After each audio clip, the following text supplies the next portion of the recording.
नमस्कार। आज हम बात कर रहे हैं 12 जून 2025 की मुरली पर।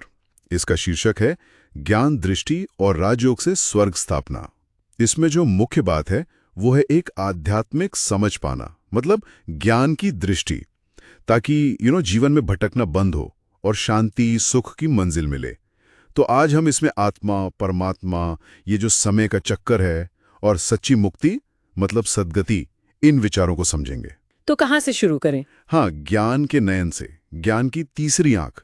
स्रोत कहता है कि ये हमारी इन भौतिक आंखों से बिल्कुल अलग है। जी हाँ, और दुनिया की पढ़ाई या शास्त्रों से भी, मतलब ये कुछ और ही है। बिल्कुल।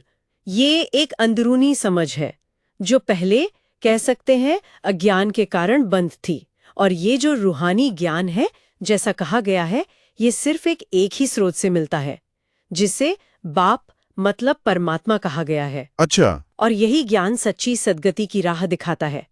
सद्गति मतलब सिर्फ शांति नहीं, बल्कि वो जन्म मरण के चक्कर से मुक्ति, सबसे ऊंची अवस्था। हाँ हाँ। और दिलचस्प बात यह है कि ये ज्ञान जो भक्ति मार्ग के कर्मकांड है, जैसे यज्ञ करना, दान पुण्य, उनसे जो थोड़े समय की शांति मिलती है, उससे ये बिल्कुल अलग है। अच्छा, मतलब उनसे ये परम मंजिल नहीं मिल सकती? नहीं, बिल्कुल नहीं। और इसी ज्ञान में समय के एक चक्र की बात भी आती है ना? जी हाँ, बिल्कुल। सतयुग यानी स्वर्ग से शुरू होकर फिर ये चक्र घूमता है कलयुग तक, दुख की दुनिया तक। सही कहा। स्रोत में एक बड़ी इंटरेस्टिंग बात लगी मुझे कि सतयुग में देवताओं का एक ही राज्य होता है। हाँ, जहाँ सबकी एक मत होती है। बिल्कुल। और इसी एकता में इतनी शक्ति होती है कि उन्हें सलाहकारों की, वजीरों की जरूरत ही नहीं पड़ती। सोचिए जरा, आज की दुनिया से कितना अलग है। यहाँ तो अनेक मतें हैं। हाँ, और उसी पर सारा राजकाज चलता है। जी हाँ, और इसी बिगड़ी हुई दुनिया को कह सकते हैं फिर से स्वर्ग बनाने का तरीका है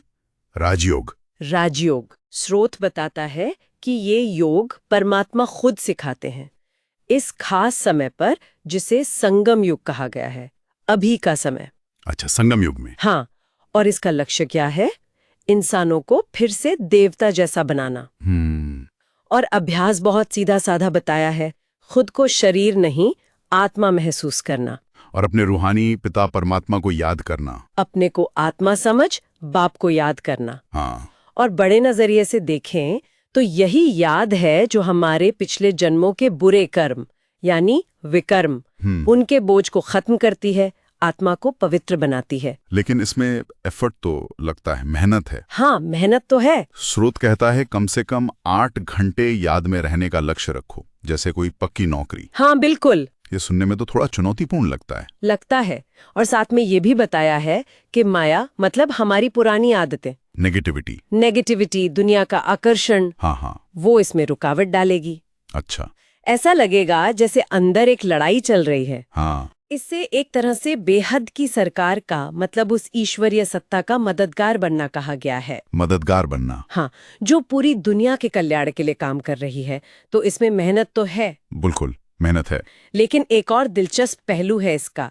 ये सारा खेल, ये दुनिया एक तरह से 5000 साल का बना बनाया ड्रामा है। 5000 साल का? हाँ, हर आत्मा का अपना पक्का पार्ट है जो वो बार बार निभाती है। ये बात तो शास्त्रों में जो लाखों साल के योग बताए हैं उनसे बिल्कुल अलग है। हाँ, बिल्कुल अलग है। और ये 5000 साल के निश्चित ड्रामा का विचार एक गहरा सवाल भी खड़ा करता है। क्या? कि अगर सब कुछ पहले से तय है तो फिर हमारे अपने प्रयास का, जैसे ये राजयोग का अभ्यास, इसका क्या महत्व है? हाँ, ये तो सोचने वाली बात है। स्रोत पुरुषार्थ पर जोर देता है पर ड्रामा को भी अटल बताता है। हाँ, ये विरोधाभास है जिस पर मनन करना चाहिए। और आखिर में स्रोत एकांत में बैठने पर, मन को शांत करने पर, मतलब अंतर्मुखता पर बहुत जोर देता है। जी हाँ, और शरीर से खुद को अलग आत्मा समझने के अभ्यास पर। देह से न्यारे देही भाव। बिल्कुल। वरदान वाले हिस्से में यही कहा है कि ये अंदरूनी शांति की गुफा ही हमें दुनिया के शोर और नेगेटिविटी से बचाती है और परमात्मा का प्रिय बनाती है। हाँ, तो कुल मिलाकर देखें तो इस स्रोत का सार क्या निकलता है?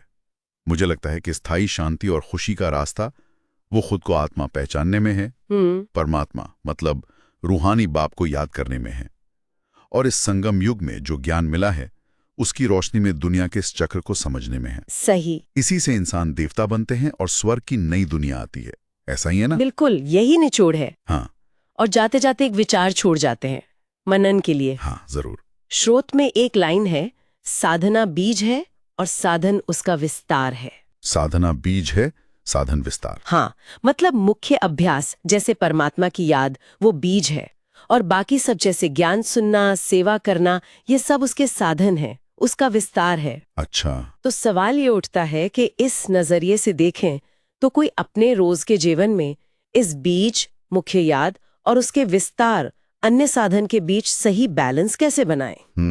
ये गहरा सवाल है। कहीं ऐसा तो नहीं कि विस्तार में ही इतना खो जाएं कि बीज को ही भूल जाएं? सही बात, इस पर सोचा जा सकता है। बिल्कुल।